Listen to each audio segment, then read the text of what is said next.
Well, another day, another tamp. This will be the final tamp down here at Scorpion Bay.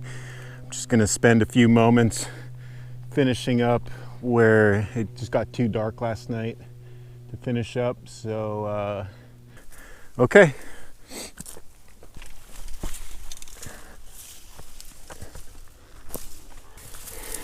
Get my beloved tamper tool and away we go.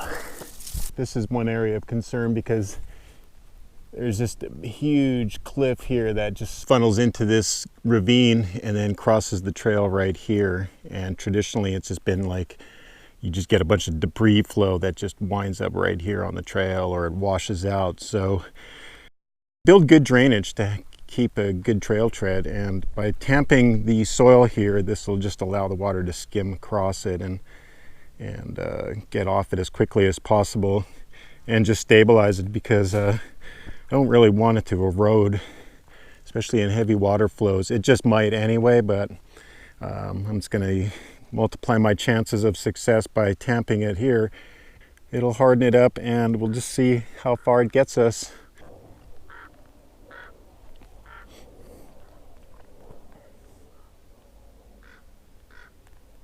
And now that the wall of dirt here is wet, I can form it, because earlier in the summer when I was just trying to terraform it, it was just too dry and crumbly and it was just pitting out. So I decided just to leave it until a time like this, to where I can just tamp it out. This is called the clamshell. And you basically just come racing down fast and you just G out on this wall. There's a few lines on this stape that can act as a ramp depending on how daring you want to be, but you can hit this one, which I'm about to tamp out, and you can hit this line and just kind of hop and curve. That's like intermediate, and then the intermediate beginner here is just to roll this wall like any other berm.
All right, this is pretty much the best conditions it'll be all year. This is wet pack.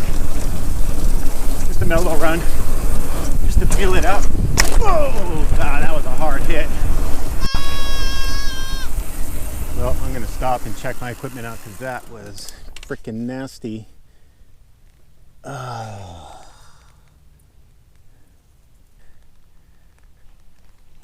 Everything's still together. I think I just racked the headset bearings hard. I don't see anything cracked. Oh man, that sucks. See, that's what happens when you just don't hit. When you hit a jump without full commitment, you just jack yourself up. This one here, just coming off the side and not pulling it and just crashing into the backside of the landing, casing it front end. Oh man. So like when you case it hard like that, and you hear that ugly sound of alloy getting stressed, it's imperative that you stop and check your bike out. Don't keep riding, because the next jump you hit could be the one where your front wheel goes flying off or your whole front end comes apart. Then you're truly effed, because now you're coming into a landing with something broken in front of you or under you. So definitely hear bad sound, pull over and check it out. Right now it's kind of chancy even, but I think that sound I heard was the spokes being flexed. But nonetheless, I'm just gonna play it cool through this first section and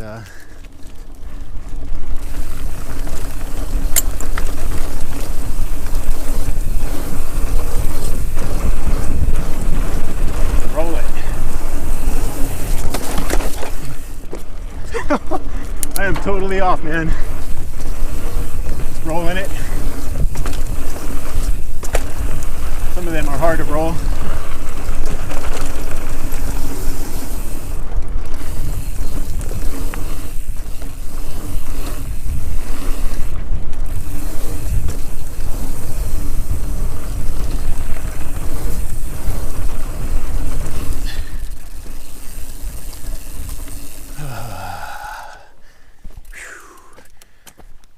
Well, that was run number 2 that I was a little off, so I'm going to try another run, try to keep it real smooth.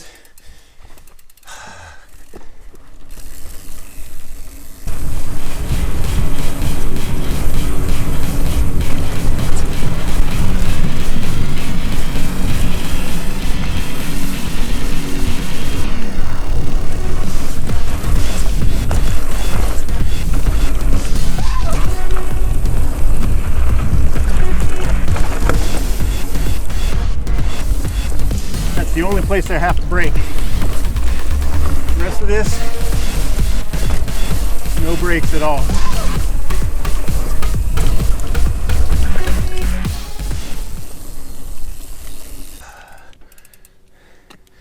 But still not in the mood for sending it, so I'm not gonna push it. Some days you do and some days you don't. And the first 2 times almost ended in a mild disaster. So lesson, let the lesson be, if you're not in the mood for jumping, don't do any jumping. All right, I'm gonna pack this stuff up and head on up to Shortwave with the camper and watch the sunset. So stay tuned.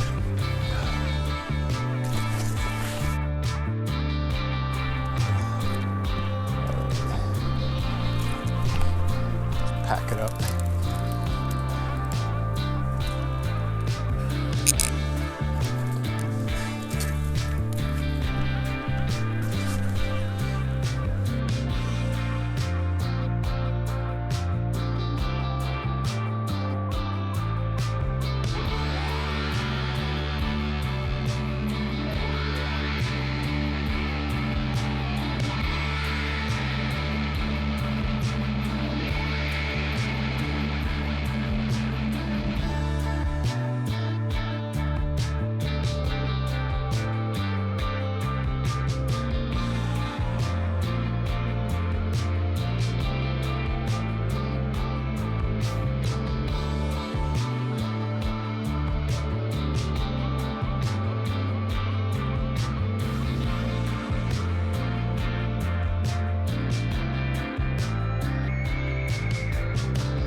Scorpion, that's why I call this Scorpion Bay, because